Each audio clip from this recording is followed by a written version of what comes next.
Super hits 93.5 red FM से मैं एक बार फिर से आरजे राहुल आपके साथ live from Hyderabad in this Sunrisers Hangout in association with Circle of Cricket.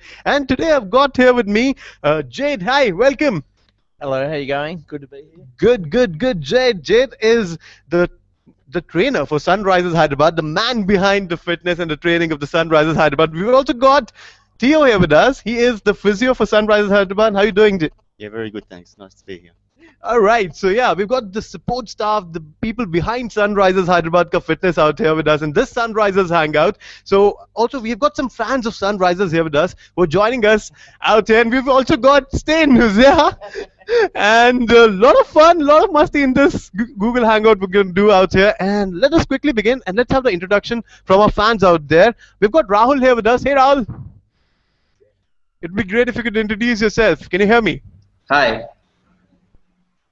Hello. So Rahul, Hi, where are you from? Hi, Theo. I'm from Delhi. Hi. And what do you do, Rahul? I'm a working professional. I'm manager finance in a company. Perfect. Good to have you here, Rahul. And we've also got with us Pankaj. Hey, Pankaj. Hello, Rahul. Very good to see you again, and great to have Jade and Theo on the show. Thank you for having me again, once again, Rahul.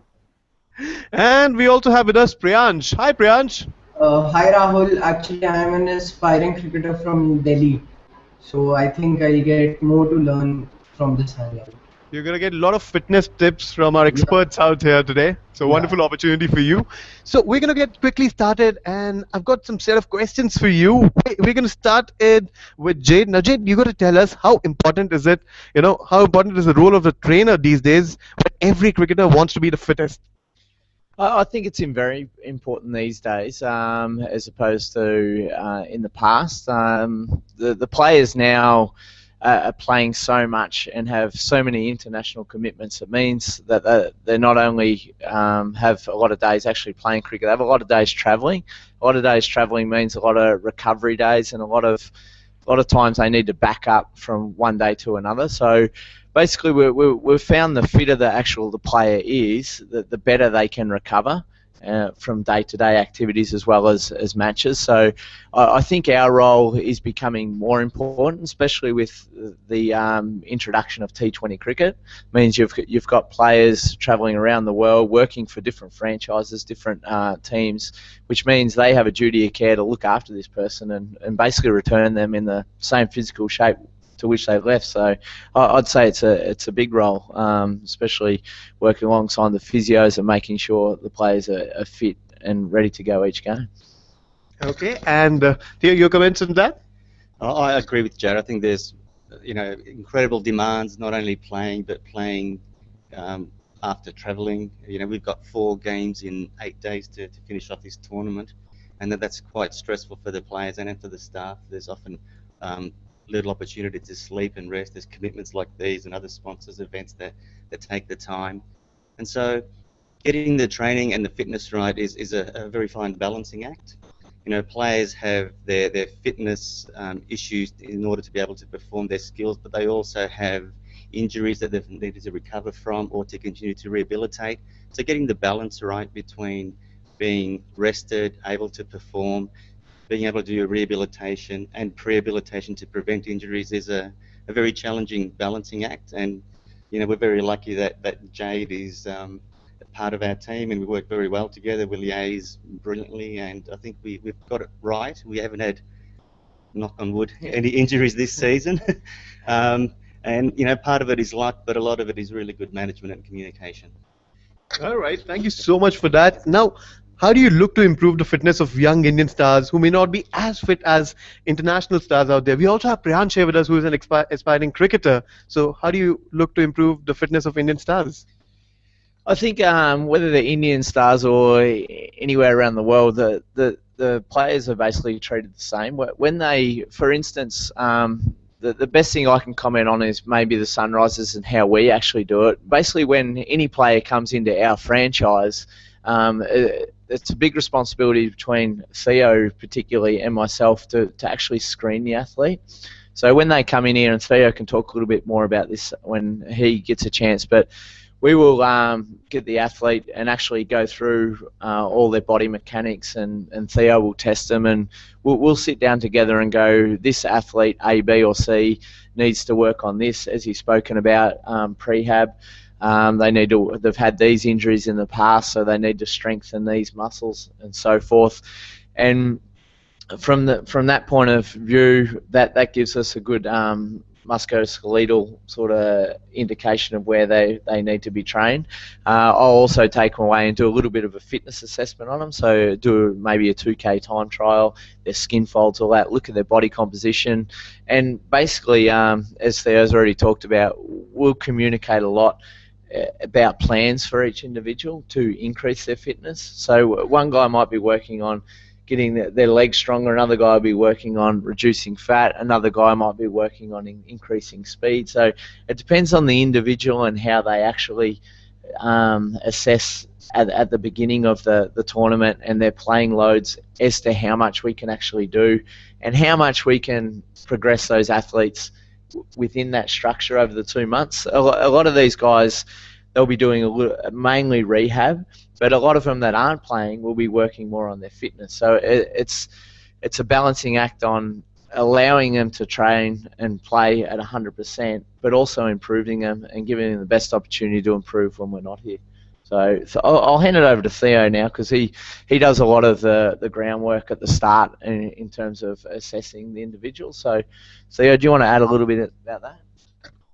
Sure, Jade. I think the young Indian cricketers are very keen and enthusiastic, and we spend probably most of our initial third of the tournament working with those guys. Often they're new to the organisation and to us, so we do a fair degree of screening to find out what injury past they've had, what vulnerabilities they may have, also their overall fitness. And then we, as Jade mentioned, we talk about their specific requirements based on the screening, but also on the position they play and the type of athlete that they are. The beauty of these franchises is that these young Indian cricketers can role model on experienced Indian cricketers, but also international cricketers. And there's nothing like a young, aspiring fast bowler like Chama Millen to be able to have a look at Dale Steyn, to see how he prepares himself, to look at his physicality, his speed, his explosiveness, see how he goes about his training sessions. And that is ample inspiration for young Chama and any other aspiring fast bowlers. Then it's up to Jade and I to be able to value add on what the experienced, international cricketers and Indian cricketers can offer. And it's pretty easy because they do get inspired and they do want to work hard. And sometimes we need to hold them back a little bit because they want to train every day. And that can be an issue because, we want to get them fitter, but anything can happen. An opportunity can arise in a split second. And we have to assure that if that opportunity has arisen, that they're ready to perform and we haven't overcooked them in their training or preparation.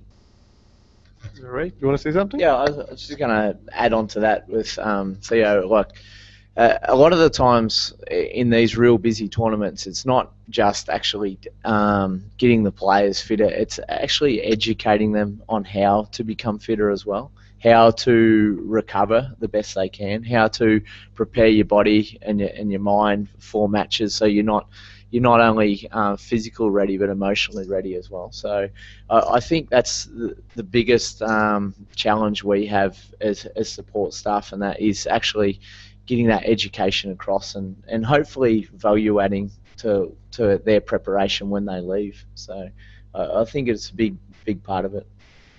So is it like you have a different training schedule for a bowler and a different training schedule for a batsman? Yeah, it's a good question. What we tend to do is, as we've mentioned, the screening side of the initial assessment actually gives us, like, regardless whether they're a batter or bowler, it's more on the individual athlete. So when we're screening them for athleticism and to see whether there's any limitations within their body that will stop them performing at their maximum. So regardless whether they're a batting or a bowler, they're still screened on their full body, and that takes into account their prehab exercises, which means basically doing little exercises that will decrease the chance of getting injuries.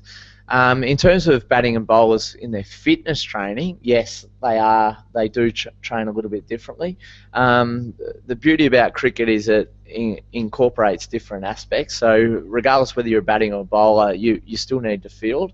So the fielding requires, obviously, T20 cricket. You need explosiveness, first step quickness, ability to get to the ball quickly. So your speed training comes into it. We do find that the bowlers need repeated sprints. They're the only athletes on the field that actually need repeated sprint training. So that's basically just they'll do back-to-back sprints within 30 seconds. So they need to train for that accordingly. A lot of that comes with their actual bowling, but if they're not bowling, they'll do little add-on work. So if they can't physically bowl, they will do sprints that mimic bowling and mimic the recoveries of bowling. Batters tend to do a little bit more speed work, so backing up ball after ball sprint training, so short, sharp work over 20 metres that mimics the actual running in the cricket. In terms of the gym, they do pretty similar work. The biggest difference is the bowlers will work a lot more on their power muscles, so their glutes or their bottom muscles, their hamstrings and their quads, as well as their calf strengths, because they're on their legs so much. We've found within the cricket circles, test matches, blah blah blah, the players can run up to 15 kilometres a day, up to 20 kilometres. So they still need that aerobic endurance as well as their strength. Batters, what we tend to work on in the gym is a little bit more power work, so we call it rate of force production. So they have only a split amount of time to see the ball and react to it. So what we find is if they've got 0.5 of a second to see the ball, make up their mind and hit it, they need their muscles to respond quickly. So within T20, they need to be really explosive. So bang, it's about seeing the stimuli and reacting to it. So a little bit more rate of force production than that. I hope that answers your question. Yes, it does. You answered most of it. And you want to add something to that, Theo? Absolutely, sure. With regards to injuries, rather than the fitness requirements, there certainly is different injury profiles between the batsmen and the bowlers, with the bowlers being typically a lot more vulnerable to injuries, particularly back injuries, side muscle injuries, but also the lower limb injuries. Now, T20 has increased the repeated running efforts and sprinting, so batsmen are sustaining more soft tissue injuries as well as fielders because the intensity is up. But certainly the bowlers are a lot more vulnerable. So part of the screening looks at injury history specifically to bowlers and look at any of the subtleties that we might be able to influence, things like hip mobility, ankle mobility and calf flexibility, strength endurance of different muscles around the lower limb, and also the core stability or support around their trunk region, as well as their spinal mobility is very important. And so, as Jade mentioned, we do individualise based on their screening, their injury profile, but to extend also their position on the field as well. All right, so let's straight away go to our fans out there. We have a lot of Sunrisers fans out there, and we're going to go to Rahul first. Rahul, could you please ask your question? Yeah, thanks, Rahul. Hi. Hi, Jade. Hi, Theo. I have a question to both of you. Who is the laziest cricketer, do you think, in the SRH squad when it comes to training? That's a difficult one. I choose not to answer that on the grounds it could incriminate me. No, I don't think we have any lazy cricketers in our franchise. I only comment on people I've actually worked with. I will not comment on any cricketers around the world I haven't worked in because I don't know their situation and their background. So, but yeah, it's a curly one. But I don't think we have any lazy players in our organisation. They all tend to work hard, and if and if they are not as fit as the other guys, they tend to get in the gym a lot more and actually try and increase that. So I don't know if Theo's got any more to add on that situation. We may not see some people in the gym or on their physio treatment couch as much as others, but they're not lazy because different players have got so many other commitments that they have to try and put into their day. So I think everyone pulls their weight in this organisation, and if they don't, there are many people that will tap them on the shoulder and politely, or maybe not so politely, tell them, saying, we have a number of fines that represent indiscretions and laziness or sleeping. Missing sessions is certainly one of those indiscretions that will accrue different types of fines.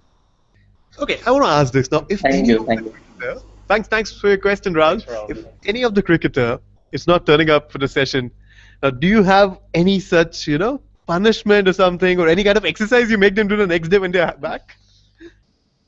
They inadvertently get trained a little bit harder when they turn up the next time. But fortunately, as we've actually said, we don't actually have those indiscretions very much at Sunrisers Hyderabad.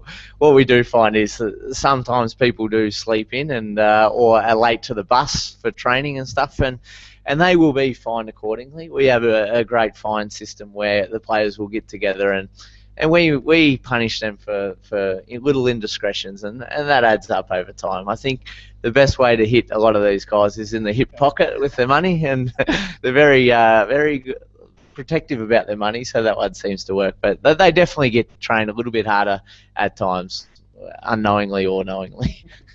And how about you, Theo? No, I think the team has set their standards, and universally players will meet those standards, and if they don't, they're quickly reminded. So no, we don't have any individuals that are more lazy than others. All right, so we're going to move on to our next question now. Now, what do you think? How much gymming should the youngsters do? Or, is it different from a person to person? What do you think about that? Because there are a lot of Indian budding cricketers in India, who work out, who feel that, workout is very important and you have to work out for, say, 6 hours a day, 7 hours a day. So I think you'll have to give us some clarity on that, how much workout is required. Well, different types of fitness require different lengths of workout.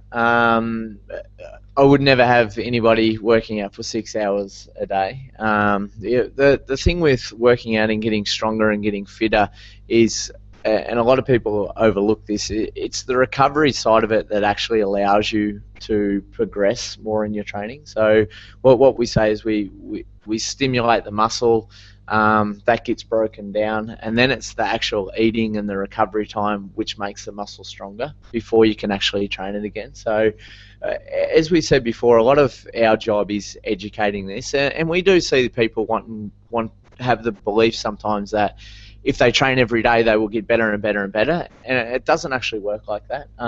You need to actually let the body recover fully to actually increase its load the next training session. So a lot of our job is education around that aspect. So depending on the individual, the more someone has a training base, the more they can actually do.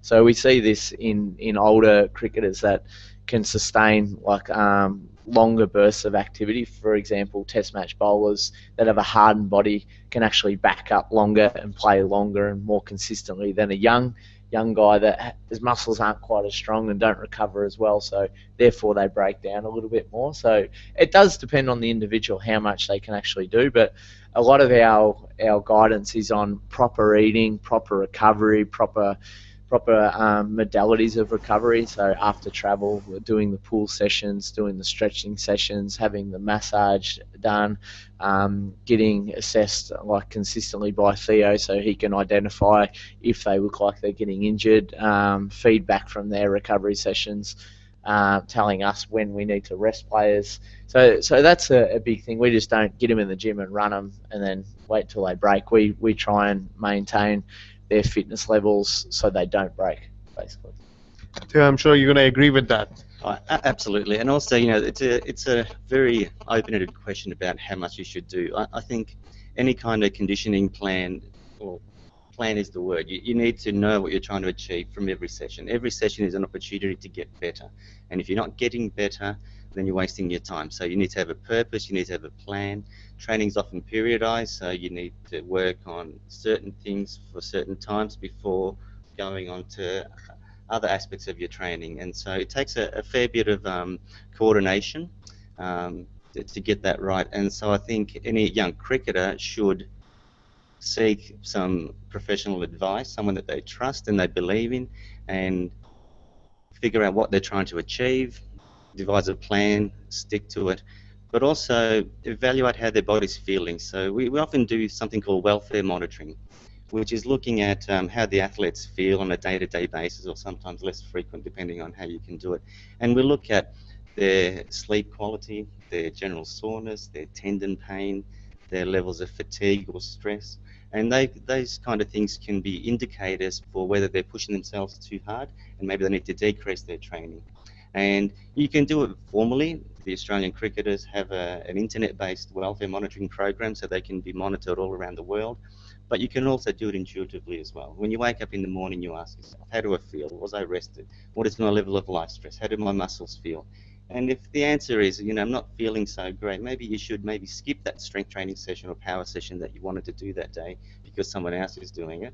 And you probably end up, getting benefits from that.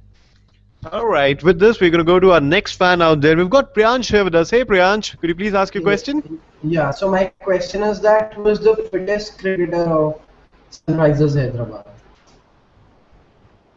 What was that? Who was the fittest? Yeah. Again, there's different fitness qualities, so different people have different abilities in the gym and on the track. I think Dale Staines probably the most, I would say, in our group, the most athletic in terms of his sprint ability and his repeat sprint ability. In the gym, there's different guys who are stronger than others. Finchy's a pretty strong guy in the gym. He's very powerful. So yeah, depending on what qualities we're looking at, there's different guys that dominate different sessions. So probably the easiest way to answer it. And what do you think? Who according to you is the fittest in Sunrisers Hyderabad? Again, it's definition of fittest. Certainly Dale is probably the leanest. He's the most explosive and agile, but also he's got such brilliant efficiency of movement as well. And so that allows him to be able to do his repeat bowling efforts, etc. A lot of the young guys have got wonderful flexibility and elasticity. So if that's an element of fitness that you're interested in, they seem to win hands down. But to control that while you're sprinting and while you're bowling takes a little bit of maturity in their conditioning, and but again, they've got Dale as a role model that they can aspire to try and get. And beyond that, it's hard to say. David Warner's a strong and powerful little fella, seems to be able to do any kind of physical task that you set him to. All right. Thank you so much, and thank you, Priyansh, for that question. And now I want to ask you, how important is diet for good fitness? I think diet's probably one of the most important aspects in terms of your whole training structure. So whether you're trying to lose weight, increase muscle tissue, recover, diet's probably 90% of your training. So if you're putting the wrong things in your mouth, it's very hard to get that back through your fitness. We say with a lot of the guys, if you do a 1 hour bike ride, it could be equivalent to eating like a hamburger. So it takes a lot of bike riding if you're eating 9 extra hamburgers a day, for instance. So I'd say the diet's probably the biggest factor in terms of your recovery. Is getting that protein in 15 to half an hour after you finish your workouts or the game is very important to increase the protein synthesis within the body. So at those certain times, your body's screaming out for the enzymes and the nutrients to actually allow you to recover. So it's actually a very, very big part, and it's something we try to address. So whenever the players get to a ground and there's always food ready for them, food that's been organised by Theo and myself to make sure it's all above board. When they finish the match, there's food available there. There's protein at the ground. They have certain drinks, so Gatorades and that ready for them. Here's a guy that eats very, very well. Are you getting Dale or water? Good boy. So yeah, they have the right hydration ready for him all the time, and that's another big one. He's hydrating your players on a day-to-day basis, and each morning before the match they're actually tested for their hydration using a refractometer, which tells us whether they're hydrated or not, and if they're not, they need to drink accordingly in the certain hours leading up to the game. So it has become a big science, a science that's very interesting and very powerful for the training. Do you want to add up? Oh, absolutely. Diet is crucial, and we're fortunate that Jade is not only a fantastic fitness trainer, but he's also a nutritionist as well. So he takes a leading role in controlling the diet of our players and liaising with the chefs both at the venues and at the hotel.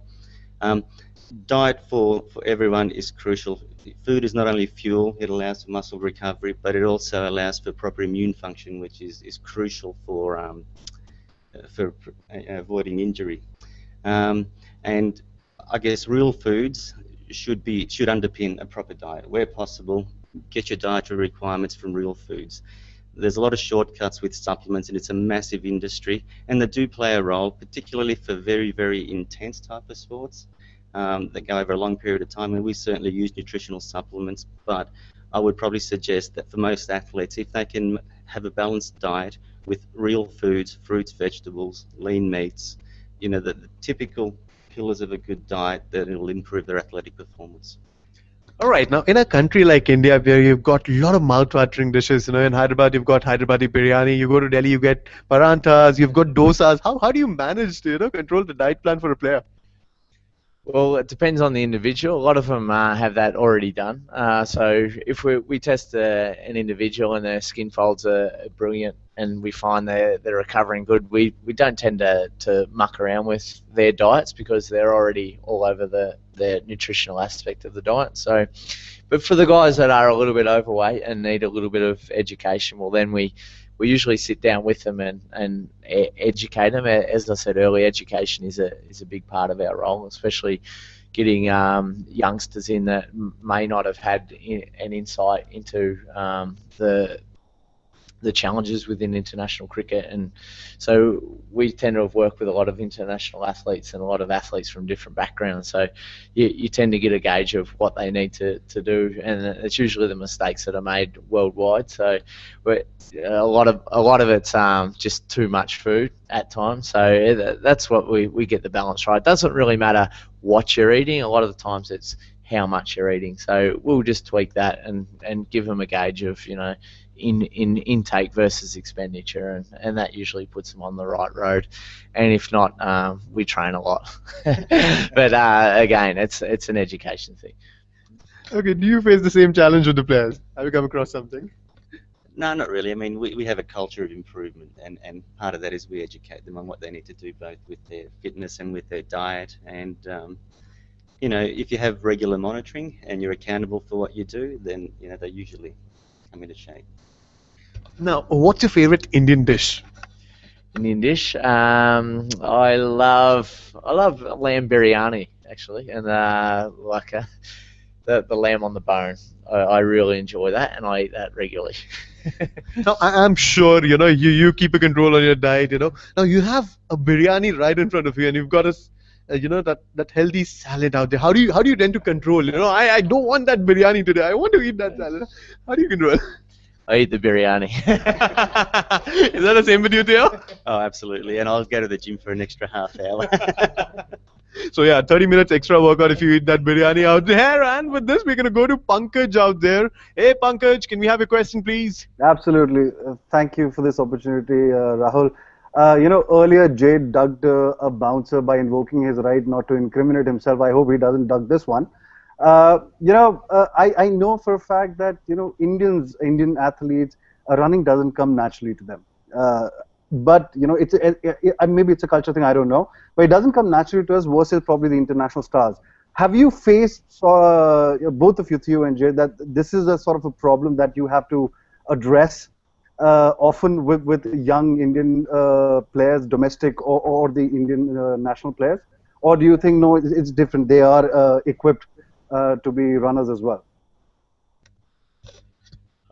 I think this is probably getting a lot better within the young Indian domestic players. I think I answered this question a while back in an interview and it's a very good question. What we've tend to find is that the running aspect of cricket, like, was a lot more westernized, 10 years ago. Like, we found that, like, the Western players tended to train a lot more on their running and so forth. But what we've found in the last, since the introduction of T20 cricket and the globalization of trainers going everywhere, and the education system within the Indian cricket and their trainers is this is improving a lot within the young players. So now, like, whereas 10 years ago we'd come over and the guys would be just batting and bowling, and the bowlers would be bowling flat out for long periods of time, we are finding with the new trainers and stuff that do a fantastic job within the domestic structure with the academy in Bangalore and so forth, is that this is improving. The Indian guys now have fantastic programs, fantastic rehabilitation programs that they come with and show Theo and myself at the start of the actual IPL. We're finding that this is improving a lot. I think everyone has the capacity to be able to run. It's just actually working on that, and working on that from a young age. There's windows of opportunity within any athletic development where a player can improve these sort of things. So whereas in the past this was more done in the Western countries, that got kids would be playing different sports all year round, now we find that they're actually being trained at a younger age now, going to the gym more often, and when they are 19 and 20, they have the physical attributes to allow them to run a lot better than, say, they did in the past. So I think this is improving. I think it still has a little bit way to go in terms of education and actually development of the younger players, but it's definitely improving. Theo, do you want to add anything towards this? Can I just, before Theo answers, can I just say, Jade, do you concede and admit that Indians don't like to run? I think some like to run, some don't like to run. But I know a lot of Australians that don't like to run either. Like, I've trained a lot of people in different sports. I've trained hockey players, I've trained basketball players. I'd love to hear some names, Jade. What are the questions here? Yeah, I tend not to incriminate myself with names, but look, regardless of the sport, regardless of the athletes and where they're from, there's all different makeups of athletes, and a lot of them don't like to run. A lot of them don't like to gym. So the guys that are real good and strong in gym and powerful don't like to do longer running, and those that do very good long runners don't tend to like to do gym and power work. So it depends on the physical makeup of the athlete and whether they like to run. Some people, just depending on their muscle fibers, so if you've got fast twitch fibers, you cannot actually run as long as you can, like, for someone with slow twitch fibers. So just, it's the way your body works, it's the way your muscles use oxygen, will influence how you actually train and what you're good at in terms of your training. So doesn't matter where they're from in the world or what sport they do, some people just don't like to run. Yeah, we should have this conversation off air then, maybe, to get some information. Yeah, maybe. Text me and I'll tell you. Thank you. No worries. I haven't got a lot to add there. I think culturally there is profiles that perhaps you don't have in India, as many of the taller, athletic type of individuals like a Nathan Coulter-Nile, for example, that has got amazing physicality. So you can sort of make a global statement to say that yes, the Indians aren't built to run, but it doesn't matter. If you're a professional sportsman, cricketer, and running is part of your profession, you have to make yourself run. And there's nowhere to hide on the field in the game of T20 cricket. And you can see that many teams try and place their slower, less agile athletes in spots where they're not going to cost the team as much, and it's very difficult because batsmen find them out as well and take those opportunities to get extra runs. So everyone knows that you need to improve your physicality. So it doesn't matter whether you're born for it or your fibre composition allows you to do this or that. If it's a requirement for your sport, then you train for it, and it can be done, and it needs to be done. Otherwise, you don't get to this level. Right. You just said that Indians can't run. You just incriminated yourself as Jade was trying to protect himself. But thank you, both of you. Yeah, I'll add a little bit to that.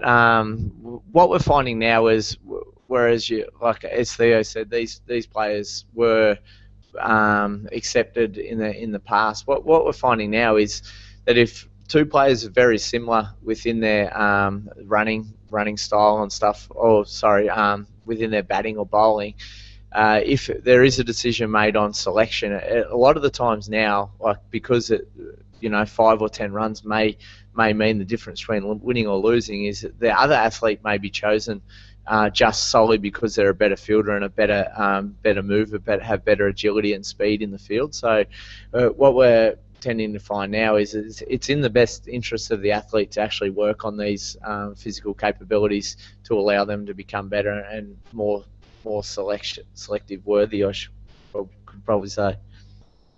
And thank you so much, Pankaj, for that question. And we're going to move on to our next question now. How do you ensure a quick recovery of the players which suffer from a niggle?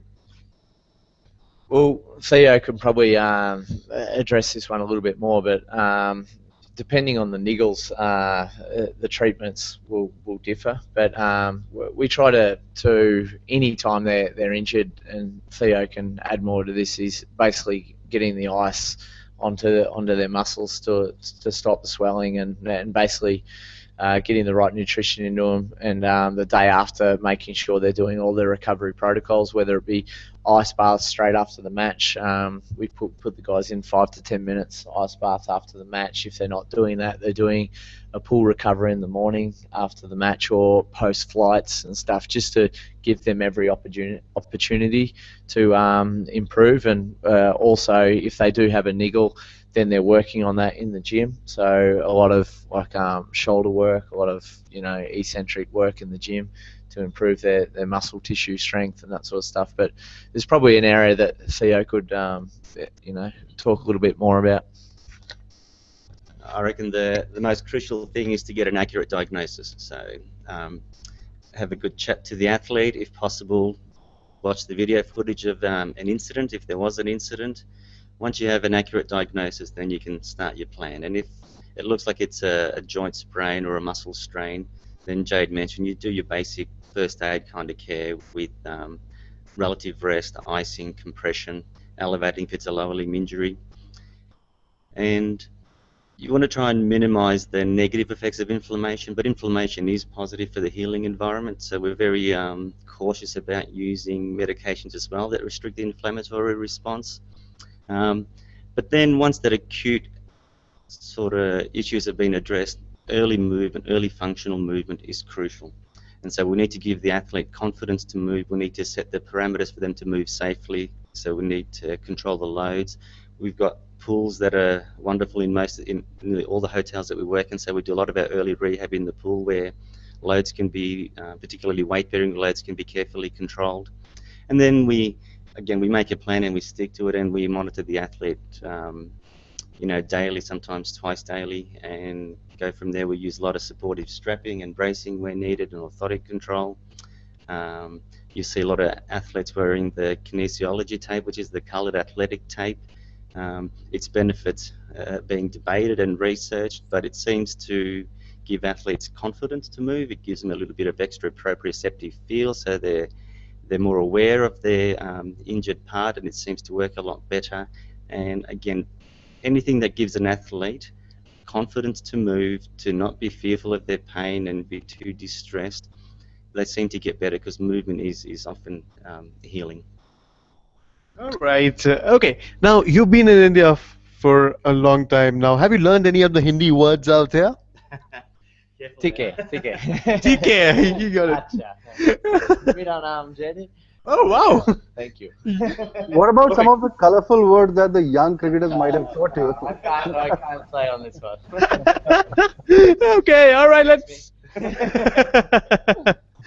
Let's move on to our next one now, and let's go back to Priyansh. Priyansh, can we have your next question, please? Yeah, so my question is that, do you think that cricketers are as fit as the other sports person around the world?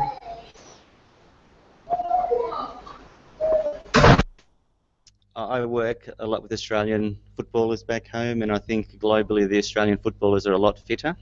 The sport demands I guess, extreme athleticism, speed, power, strength, endurance.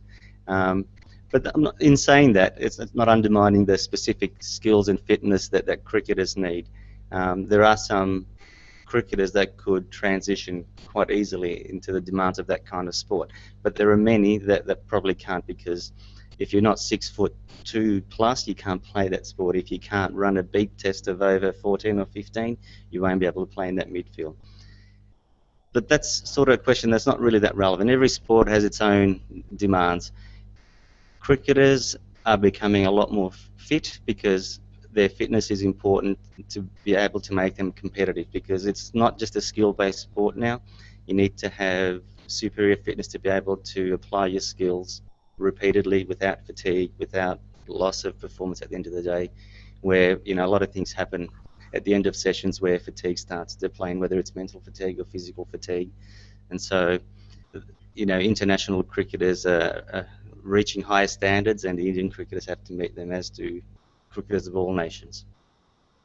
Rahul, can I just say something right now here? See, Theo admitted Indians can't run. Australian footballs are better. I think he needs to have a word with his attorney very soon. What was the question? Is that a question or a statement, Rahul? That was just a statement. Yeah.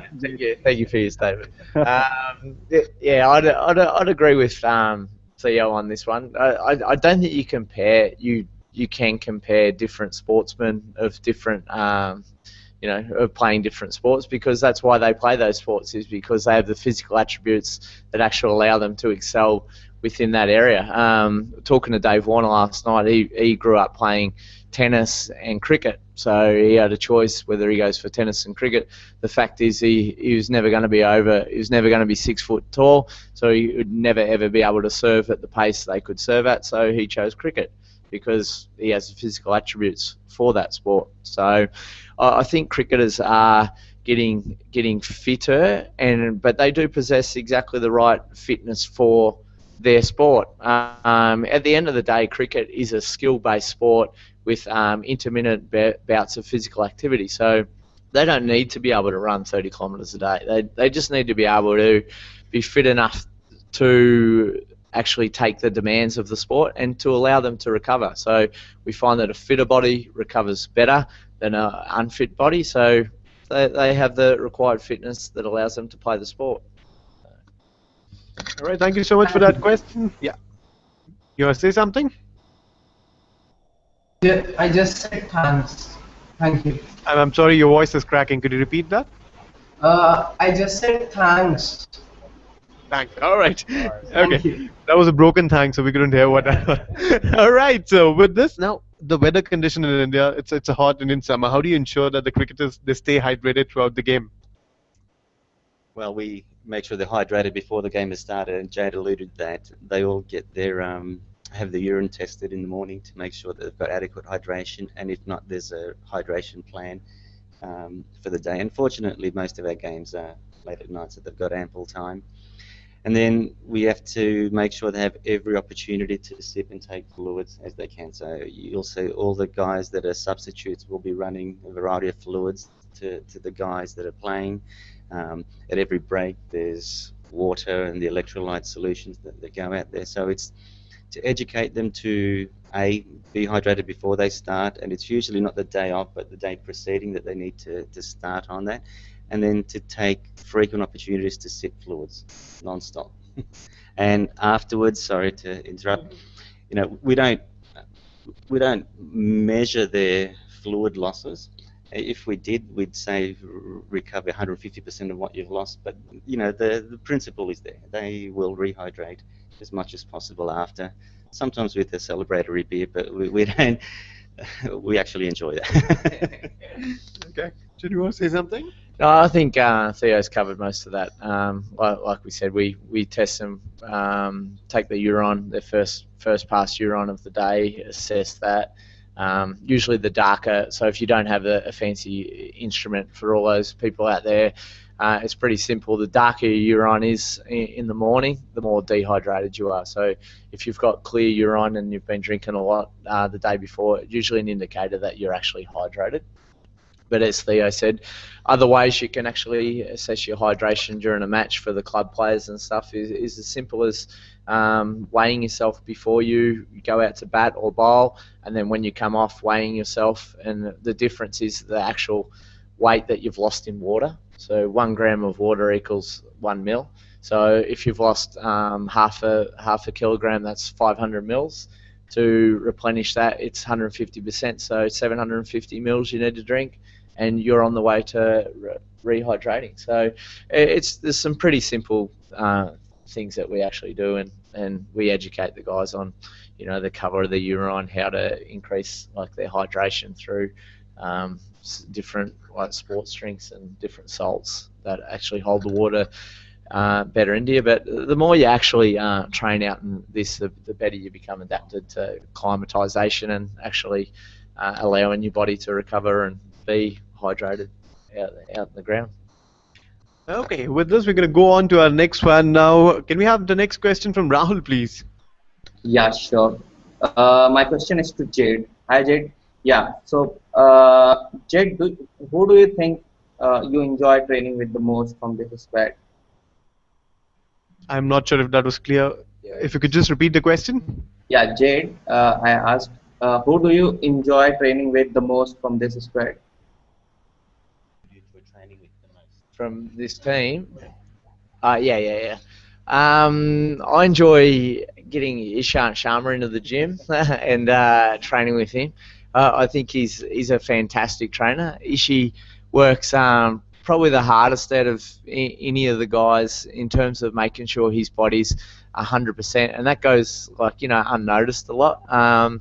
He's a big fast bowler, and I think he's fantastic. I love getting him in the gym. He's always got his plans. He wants to work, and everything we do, he works his bottom off, as we say, and he trains very hard. So we do a lot of power work with Ishi in the gym, a lot of strength and glute stability work, and yeah, I do enjoy working with him.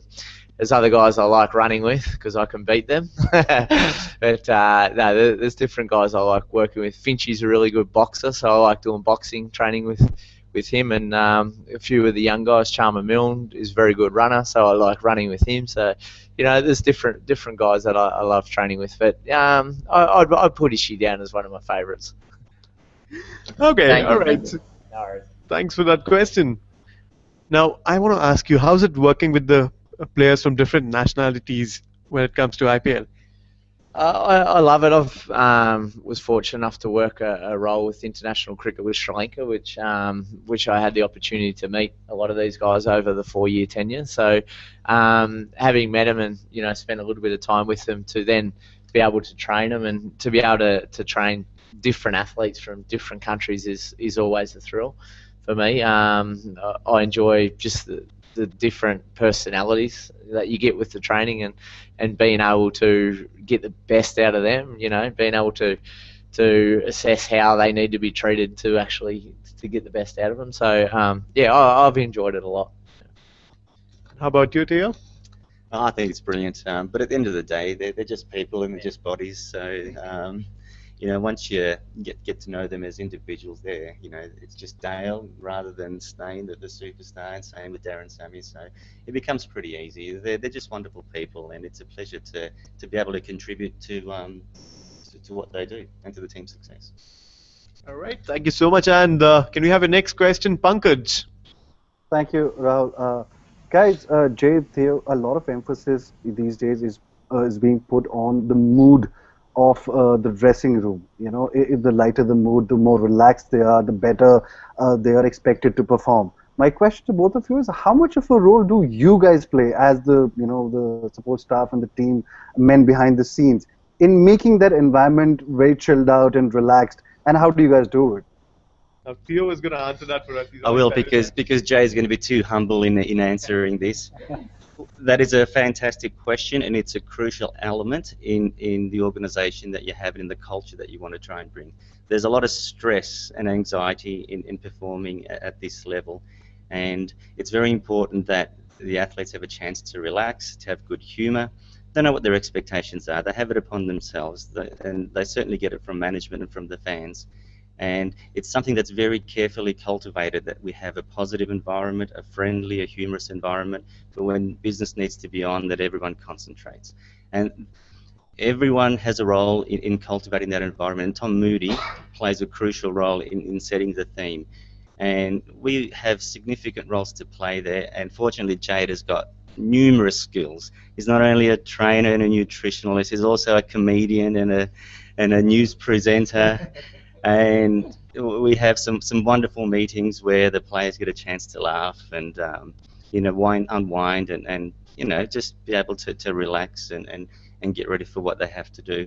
He's not as good a dancer as he is a comedian, but that's okay.